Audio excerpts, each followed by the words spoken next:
How to stay energetic বা আমি কিভাবে এনার্জেটিক থাকি। প্রথম আমার জাস্ট এই ভিডিওটা বানানো এই উদ্দেশ্যে যে খুব নর্মাল একটা মানুষ, আমি একজন জাস্ট একটা ভার্সিটিতে পড়া একটা স্টুডেন্ট, সো ভার্সিটি একটা স্টুডেন্ট বা নর্মাল একজন মানুষের চাইলে অনেক বেশি পরিশ্রম করতে পারে, কিন্তু দেখা যায় যে অনেক পরিশ্রম করতে চাইলে আমরা অনেক সময় এনার্জি পাই না। সো আমার ক্ষেত্রে আমি আমার পার্সোনাল এক্সপিরিয়েন্স থেকে শেয়ার করার চেষ্টা করবো যে আমার ক্ষেত্রে কোন কোন ফ্যাক্টরগুলো আমার এনার্জি লেভেল ইনক্রিজ করতে কাজ করে বা কিভাবে আমি এত সারাদিন এনার্জেটিক থাকি। তো এখানে কয়েকটা ফ্যাক্টর আছে। প্রথম যে ফ্যাক্টরটা সেটা হলো আমার মতে ফিজিক্যাল ফ্যাক্টরটা আমাদেরকে কনসিডারেশন নিতে হবে।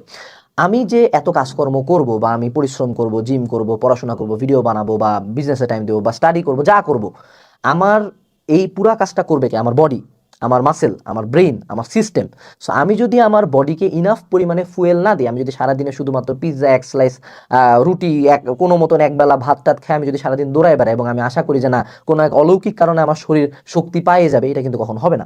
যদি আমি উদাহরণস্বরূপ বলি, রিক্সাওয়ালা আমাদের যদি দেখি বা গ্রামে যারা হলো মাঠে ঘাটে কাজ করে, তারা দেখবেন যে পাট শাক দিয়ে হলো 2 প্লেট ভাত খাচ্ছে। কেন? কারণ হলো যে সে জানে যে আমি যখন মাঠে একটা না কাজ করবো, my body needs fuel. So আমি যদি আমার বডিকে ফুয়েল না দিই, আমি যদি সারাদিনে খাবার দাবার ঠিক মতো খাচ্ছি না, আমার কোনো নিউট্রিশিয়াস ফুড নেই। আর একটা পয়েন্ট হলো নিউট্রিশিয়াস ফুড, আমি ডিম খাই না, আমি দুধ খাই না, আমি সারাদিন আইদার পিৎজা বার্গার কোনো মতন এক্সারসাইজ খায় একটা কোক খায়া চলতেছি, অবভিয়াসলি আমার বডি জন্য এগুলো ভালো কোনো ফুয়েল না।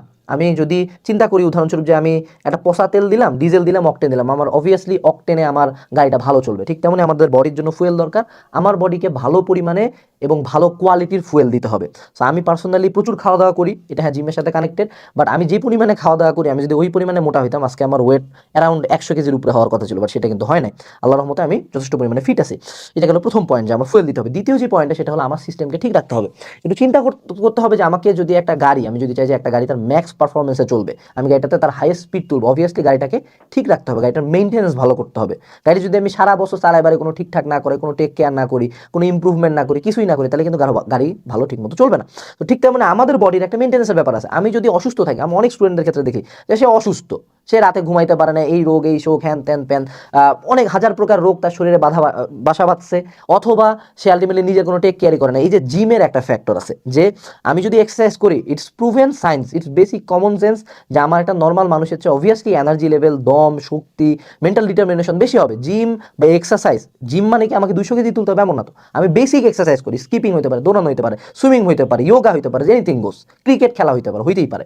এনি ফর্ম অফ এক্সারসাইজ আমার বডি বা আমার সিস্টেমটাকে ঠিক রাখবে, আমার বডি টেক কেয়ার করতে হবে। সো ফার্স্ট অফ অল আমি যেই গাড়িটা বা আমি যে মেশিনটা দিয়ে কাজ করতে চাই, আমার মেশিনটাকে ঠিক রাখতে হবে। দ্যাটস ওয়াই পার্সোনাল সাজেশন হলো যে শরীরকে সুস্থ রাখা, ডাক্তার দেখানো, যদি কোনো রোগ থাকে সেগুলোকে সিরিয়াসলি নেওয়া, টেক কেয়ার চলতেছে শরীরের মতো, এরকম না। শরীরটাকে টেক কেয়ার করতে হবে এবং এক্সারসাইজ করতে হবে।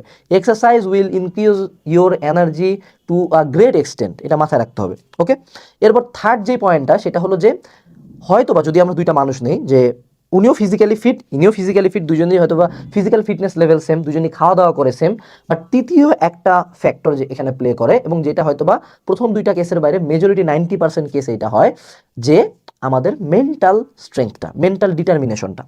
তো আমি যখন কাজকর্ম করি, যেমন আমি এখন এই ভিডিওটা বানাচ্ছি স্টুডিওতে বসে, আমি কালকে রাতে বাসায় যাই না, আমি অফিসেই ছিলাম, অফিসে কোনো মতন 2-3টা ডিম সিদ্ধ আর 2 পিস পাউরুটি খেয়ে আসি, একটু পর আবার খাওয়া দাওয়া করবো। বাট আলটিমেটলি এই যে আমি এখন এখানে আসি, কালকে সারা রাত ধরে ভিডিও বানাইছি, একটু আগে ভিডিও বানালাম, এখন আবার ভিডিও বানাচ্ছি, বা আগের দিনের যে আমি একটা হেক্টিক রুটিন বললাম, আমি কি কোনো কারণে কোনো 1 সেকেন্ডের জন্য এই পুরা কাজটাকে আমি খুব এনজয় করছি, খুব মজা লাগতেছে, 10 ঘন্টা পরিশ্রম করছি, খুব নাইস, এরকম তো কোনোদিন আমার মনে হয় না, এরকম আমার মনে হয় না। এবং আমি অ্যাসিওর করতেছি যে যারা 10 ঘন্টা, 15 ঘন্টা, 17 ঘন্টা পড়াশোনা করে বা যারা একটানা পরিশ্রম করে, তারা কিন্তু কখনো এটা খুব একটা এনজয় করে না।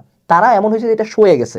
আমার কাছে মনে হয় যে এটা আমার সয়ে গেছে, এটা আমার কাছে ভালোও লাগে না, এটা আমার কাছে খারাপও লাগে না। বাট আমি মেন্টালি ডিটারমেন্ট, এমন একটা পর্যায়ে যায় আমাদের উইল পাওয়ার শেষ হয়ে যায়, যখন আমার মেন্টাল স্ট্রেংথ শেষ, তখনও ওই কাজটা আমি করতে থাকি। কাজ আমি ধরে নেই যে আজকে যদি আমি এই কাজটা করবো মানে করবো, এই কাজটা কেন করবো, I have reasons to do this. যে আমি জিমে না গেলে আমি সুস্থ থাকতে পারবো না, আমার জিমটা হলো আমার স্ট্রেস রিলিফ করে, আমি যদি ভার্সিটির কাজ না করে আমি পাস করতে পারবো না, অর্থাৎ আমাকে ভার্সিটির কাজ করতে হবে। আমি রিসার্চ কেন করবো, আমি চাই যে না একটা স্কলারশিপে যদি অপরচুনিটি থাকে, এটা আমি না করলে আমি স্কলারশিপের অপরচুনিটি পাবো না। আমি আমার প্রতিষ্ঠানের জন্য ভিডিও বানাবো, ভিডিও না বানালে কি হবে, আমার প্রতিষ্ঠান চলবে না, স্টুডেন্টরা ভিডিও পাবে না, আমি কোর্স সেল করতে পারবো না। তো এই যে আবার পারবো না, এই যে রিক্সাওয়ালা মামা 10 থেকে 15 ঘন্টা, ওনাদের উদাহরণ বারবার দিয়ে কাজ সবাই দেখে, দারক, আরে দারকের কোটি কোটি টাকা আছে, রিক্সাওয়ালা আমার কি আছে, কিছুই নাই।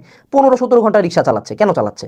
ও জানে যে আজকে যদি আমি রিক্সা না চালাই আমি ব্যারি হইতে পারবো না, আমার কোনো উপায় নাই এই যে আলটিমেটলি নিজের ফ্যামিলিকে খাওয়ানোর। আমাদেরকে যে জিনিসটা মেনটেন করতে হয় সেটা হলো যে মেন্টালিটি, যে মেন্টালিটি আমি করবো মানে করবো, এটা নিয়ে কোনো কথা নাই যে আমি কেমনে করবো কিভাবে করবো, বাট আমাকে করতে হবে। সো এই জিনিসটা একটু মাথায় রাখতে হবে যে মেন্টাল ডিটারমিনেশনটা হইতে হবে স্ট্রং। যা হয় হোক এটা আমার ডেইলি ওয়ার্ক। এবং একটা পর্যায়ে যখন মেন্টাল ডিটারমিনেশন প্রথম প্রথম খুব খারাপ লাগবে, প্রথম প্রথম মনে হবে যে আল্লাহ এত কিছু করে কী লাভ, কী লাভ, লাভ একটাই, সেটা হলো একটা পর্যায়ে আমি এই পরিশ্রমটা আমার worth it হবে। আমি জীবনে দেখছি যে পৃথিবীর কোনো সেক্টরে আমার দেওয়া হার্ডওয়ার্ক বিফলে যায়নি, এটার আমি আউটপুট আইজ হোক কাইল হোক কোনো এক জায়গায় পাইছি। তো মেন্টাল ডিটারমিনেশনটা অনেক জরুরি, যে মেন্টালি ডিটারমিনেট হবে যে মরলে মরবো, কামটা শেষ করে মরবো, শেষ। তুমি আলটিমেটলি মরবা না। তুমি জীবনও শুনছো যে হার্ডওয়ার্ক করে কেউ মরে গেছে, না, মরে যায় নাই, হয় হলো শুয়ে থাকে থাকে থাকে থাকে হার্টের রোগ ধরছে, হার্টের রোগ মরে গেছে, এরকম হতে পারে। সো আমার মেন্টাল ডিটারমিনেশনটা থাকতে হবে এক্সট্রিম লেভেলে। এবং এই মেন্টাল ডিটারমিনেশনের আরেকটা পার্ট হলো যে আমার কুইটিং এর চিন্তাটা আগেই বাদ। যদি কোনোদিন পানিতে পড়ে যাই, আমরা কি প্রথমে ধরে নিই যে না আমি আজকে মরে যাবো, ছাড়া মরে যাবো, এরকম জীবন হয় না। আমি কি ডিসিশন নিই যে আমি হাত পা ঝাপড়াবো, যতক্ষণ শরীরে এনার্জি আছে হাত পা ঝাপড়াবো, যতদূর যাওয়া যায় পানি পুনি খাই হলে কিছু একটা যা সামনে পাবো, যদি খড়ের একটা টুকরা পাবো ওটাও চিপে ধরি, কেন? আমার কুইটিংটা আগেই বাদ, আমি চেষ্টা করবো বাঁচার। ঠিক তেমনি এরকম একটা মোডে ব্রেনকে নিয়ে যেতে হবে যে না আমার কুইটিং আগে বাদ, আমার আজকে এগুলো কাজ আছে আমি করবো, আমার আজকে 10 ঘন্টা পর আমি পড়বো, আমার আজকে এই 7টা টাস্ক আছে আমি করবো, আমি জিমে যাবো আমি যাবো, আই ডোন্ট কেয়ার যে আমি কেমন ফিল করতেছি, I don't give a single shit. আমাদের বডি তার কর্মক্ষমতার 40% 50% গেলে কান্দাকাটি শুরু করে যে ওরে আল্লাহ বস বস অনেক হয়েছে বস আর না আর না। কিন্তু আমাদের কিন্তু ওইটার দিকে শোনা যাবে না। একটা জিনিস চিন্তা করতে হবে যে আমি যদি এই 17 কোটির বাংলাদেশ, একটা গরিব দেশ, মানে এত টক্সিক সব মানে পিস অফ শিট মানুষজন আশপাশে, এই এত 90% অ্যাভারেজ মানুষজনের থেকে যখন আমি একটু উপরে যাইতে চাবো, অবভিয়াসলি আমাকে তাদের চেয়ে বেশি করতে হবে। খুব সিম্পল ব্যাপার, যে 17 কোটির মধ্যে যদি আমি 1 লাখের মধ্যে যাইতে চাই, অবভিয়াসলি যে বাকি যে 16 কোটি 99 লাখ মানুষজন আছে তাদের চেয়ে অবভিয়াসলি আমাকে বেশি করতে হবে, নাহলে আমি ওই 1 লাখের দলে কেমনে যাবো? এরকম বিভিন্ন মেন্টাল অ্যাসপেক্ট চিন্তা করে কাজ করতে থাকতে হবে। লাস্ট বাট নট লিস্ট, সেটা হলো যে it's about discipline and habit. ব্যাপারটা হলো যে আমি যদি আজকে হঠাৎ করে চিন্তা করি যে না আমি আজকে 17 ঘন্টা পড়বো, বা আমি আজকে সারাদিন এতগুলো কাজ করবো, আমি কি প্রথম দিকে এরকম কাজ করতে পারতাম? বা আমি প্রথম দিকে প্রতিদিন জিম করতে যেতে পারতাম না? আমার এনার্জি লেভেল লো ছিল। তো আমি যখন কন্টিনিউয়াসলি ধীরে ধীরে কাজের পরিমাণ বাড়াইছি, কন্টিনিউয়াসলি কাজ করে গেছি without quitting, without caring about how I feel, continuously কাজ করতে করতে একটা পর্যায়ে আমার ব্রেন, আমার বডি এখানে অ্যাডাপ্ট করে দিয়েছে যে এই বস আছে, বস সারাদিন এই কামগুলো করে, এখন আমি 4 ঘন্টা ঘুমাই, 5 ঘন্টা ঘুমাই হলে আমার রিকভার করতে হবে। তোমার শরীর মানায় নিবে, শরীরে তুমি যা স্বভাব, ব্রেনে তুমি যা স্বভাব মানে নিবে। তাহলে এই যে রিক্সাওয়ালা আমার এতটুকু খায়, এত পরিশ্রম কিভাবে করতে পারে? এটা কাইন্ড অফ ডিসিপ্লিন। উনি সকাল 7টার দিকে অটো ঘুম ভাঙে যায়, সুন্দর মতো রিক্সা নিয়ে বেরোয়, 2টা চা খায়, 2টা সিগারেট খায়, রিক্সা চালায়, তারপর বিস্কুট খায় একটা, তারপর সারাদিন শেষে একবার ভাত খায়, এরকম।